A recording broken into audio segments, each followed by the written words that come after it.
Hey everybody, it's Charlie. We got our first look at Daredevil Season 3, so let's break it down. If you're brand new to the channel, be sure to subscribe to get all the videos. There's a new Infinity War Blu-ray giveaway. I'll name a new winner at the end of this.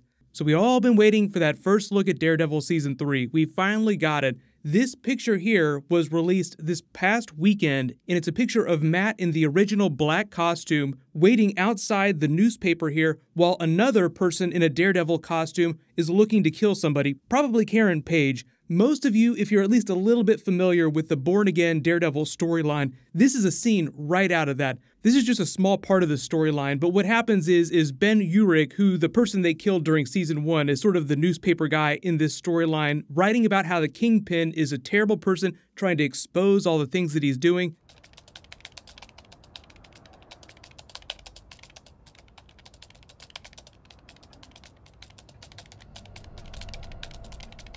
I've made mistakes in the years since I was a boy.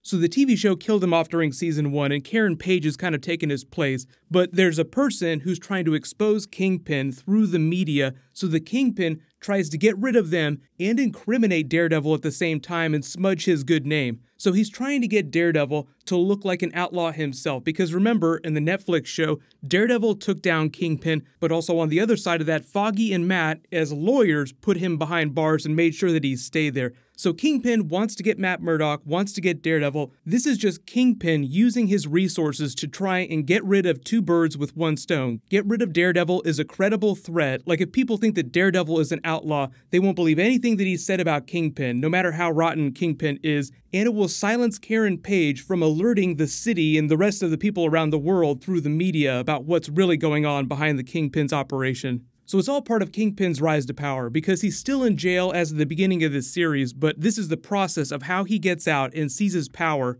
Because remember, Season 2 was all about him being in prison. It's not like he's going to be in prison for the entirety of Season 3. The other thing that's going on here too is that this actually happens relatively early in the Born Again storyline. Like, Kingpin moves quickly. He starts by trying to get rid of Daredevil and anyone speaking out against him. So he slowly goes around town to all of Daredevil's associates that he worked with to try and put Kingpin behind bars. The TV show version is going to be a little bit different from the comics, but right at the beginning what happens is in the comic book version of this, Kingpin gets a lunatic from the insane asylum to dress up in a Daredevil costume and go try and kill Foggy Nelson. So remember, Netflix Foggy is working with Jaren Hogarth. Remember, even though she was doing all those drugs during Jessica Jones Season 2, she's sort of the glue that holds all these different series together now that Rosario Dawson's character, Night Nurse, is sort of leaving the universe for a little while, just because the actress, Rosario Dawson, wanted to go spend more time with her family in real life. So if you wonder why there's no Night Nurse in any of the future seasons for the foreseeable future, that's why. But that doesn't mean that she'll never come back. She's still alive in the universe. Part of the problem Daredevil has in dealing with some of these threats and addressing Kingpin's moves against him is that everybody believes that he's dead. So right here where he's wearing the black costume, Karen Page, Foggy, all these people, they don't know that he's around, and because they believe he's gone, that also means that on the other side of the coin, Matt Murdock is gone. He's the one that provided all that evidence for Kingpin's trial. Kingpin finds out his real identity, uses that against him while he's trying to take down Daredevil and Matt Murdock at the same time. So if Matt Murdock is the person that has all this evidence in court against Kingpin, and he can't actually physically appear in court, that makes it a lot easier for Kingpin to get off the hook. So he's fighting Matt Murdock in court using knowledge of his secret identity in the idea that he's supposed to be dead and can't be around. So the whole reason why he's running around in the black costume, there was some set footage I think a little while ago that leaked to that too, where it was just him in an alleyway in the black costume. So everyone was wondering why he was wearing that instead of the regular costume. It's because when these scenes are happening, Kingpin has already used sort of the lunatic version of Daredevil that he's fabricated to make Daredevil seem like a criminal in the news. So everybody is on the lookout for Daredevil. The police are ready to arrest him on sight, so it's not safe for Matt to be a vigilante wearing that red costume, which is why he has to go back to the black one until he clears his name. So don't be surprised if he's in that black costume for most of the series. Now, there's going to be 10 episodes of Iron Fist. We don't know if there's going to be 13 episodes of Daredevil Season 3 or if it'll just be 10 as well, because it was this whole big thing about people wondering why it's always 13 episodes regardless of how much story they have to tell. The reason why is because Netflix bought 13 episodes per season for a certain number of seasons for all these shows. So regardless of how much story each of the shows had to tell, they had to deliver 13 episodes. But it sounds like that recently changed with the new deal that they signed recently. So that's probably why there's only 10 episodes of Iron Fist, which I think is better. Like 10 episodes is a solid number. You don't have to worry about too much filler. Pacing isn't as big of a problem, so you get to that payoff a little bit quicker.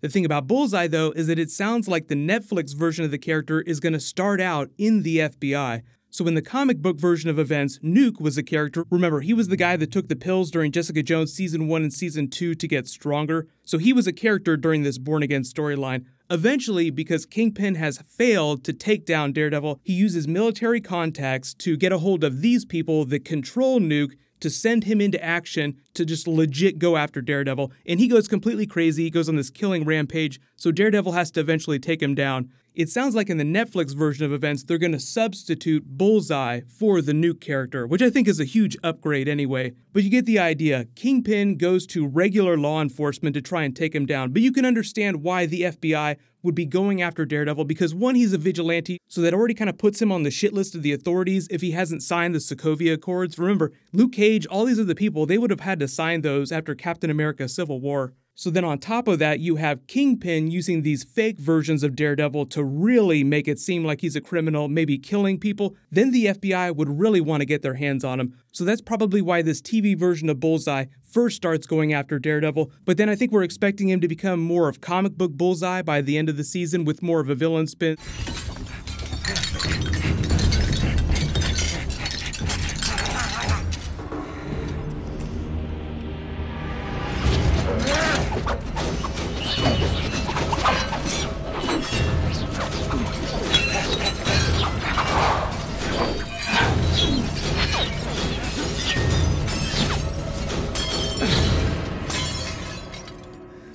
So he starts out as a good character, and through his actions and his connections with Kingpin, probably goes a little bit nuts, then becomes full-blown mercenary going on Kingpin's payroll by whatever future season that he appears in. Just expect them to give Bullseye the same really big character arc that they gave to Kingpin during Daredevil Season 1. Like, it took a while to develop the Wilson Fisk character, so just expect the same treatment and pacing for the Bullseye character. Let me know in the comments though, what are you guys most hype about? As for a release date, I've already done a couple videos about that. It's looking like November or December, but if we get any hard dates or any confirmations about that, I will totally do a video. Congratulations to the latest giveaway winner, Austin Burcham. Please email me on the back end of my channel so I can get your contact details. Click here for the brand new Avengers 4 Doctor Strange sequel news, and click here to rewatch that Iron Fist Season 2 trailer. Thank you so much for watching. Everybody stay awesome. I'll see you guys tonight.